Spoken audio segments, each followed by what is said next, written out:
This groove was too crazy not to share. This is an old clip that I wanted to break down for you guys because I got a lot of requests for it.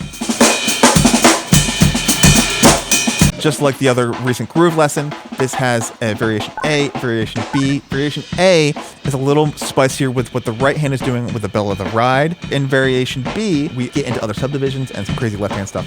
Let's get into it.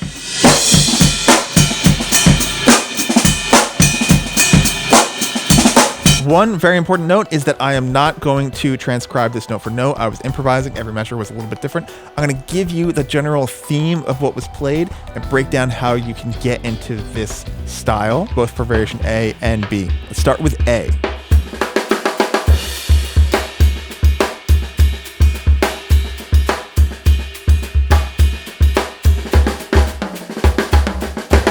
So what's going on here? Well, there's a couple of important things to notice and try out when you're learning to experiment with this in your own groove creations. One is the kick drum is playing on the 2. So I'm playing boom, boom, ba boom. So it hits on the 2.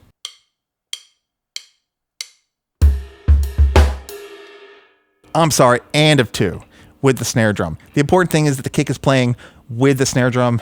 In this case, it's on the and of 2. So I'm displacing that first snare drum from your typical 2 and 4 groove.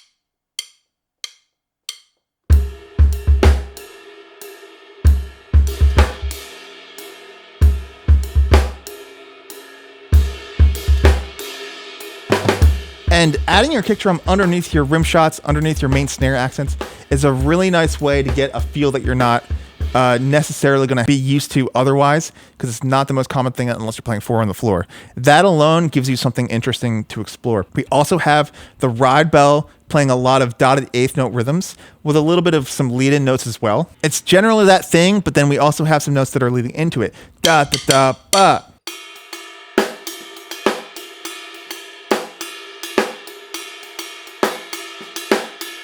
Leaving the feet out for a second, I'm going to fill in a lot of those notes that are in between the dotted 8th notes with the left hand playing ghost notes, which will be right, left, right, left kind of stuff. Technically, if you're playing in 16th notes, right, left is your right hand playing dotted 8ths somewhere in the beat, and your left hand filling in the 16th notes in between.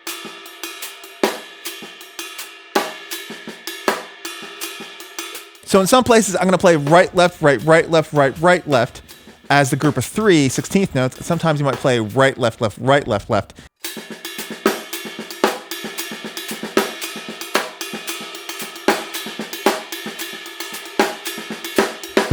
emphasis being the first of every 3 being the bell of the ride. That's kind of our rhythmic emphasis. And the other 2 are filled in either all ghost notes or a combination of left and right hands. Finally, we get the left foot dancing on the 8th notes, and we add the bass drum pattern, and this is what we get.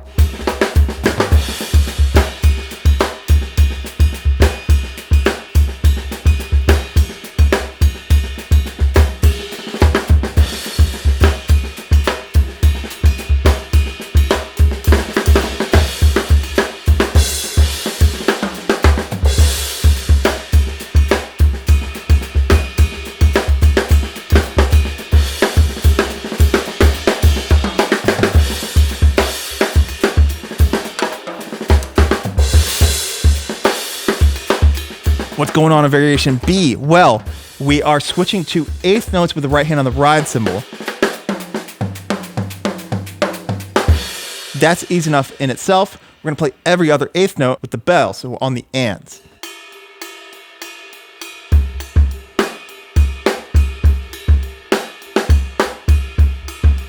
Don't forget, as you're practicing this left-hand technique, to keep all the other technique principles in mind that I've taught you. And if you've missed that, then make sure you click on the free technique course I have in the description. That's called Technique Fundamentals, and it's a totally free 5-day course.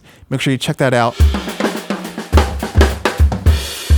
But that's not all. Here's the extra little bit of challenge. I want you to try this out, and that is the hybrid left-hand technique that I've talked about before, the open-closed whip. And we're going to put that as 16th note, I think 16th note triplets. So it kind of goes in between the 8th notes with the right hand, ending with a rim shot, all with the left hand.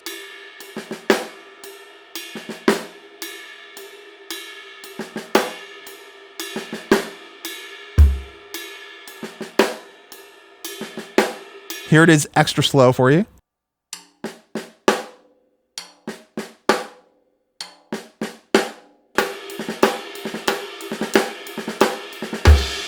Okay, let's put that in context.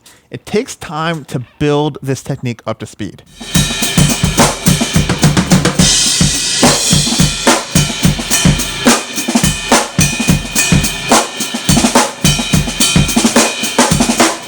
What are some other stickings that can help you practice and get this hybrid left-hand technique under your belt? Because I know that left hand is tricky. Learn this fill from Vinny Colheita. It's the perfect canvas for perfecting this technique and getting it really fast and under your belt. So I'll see you over there.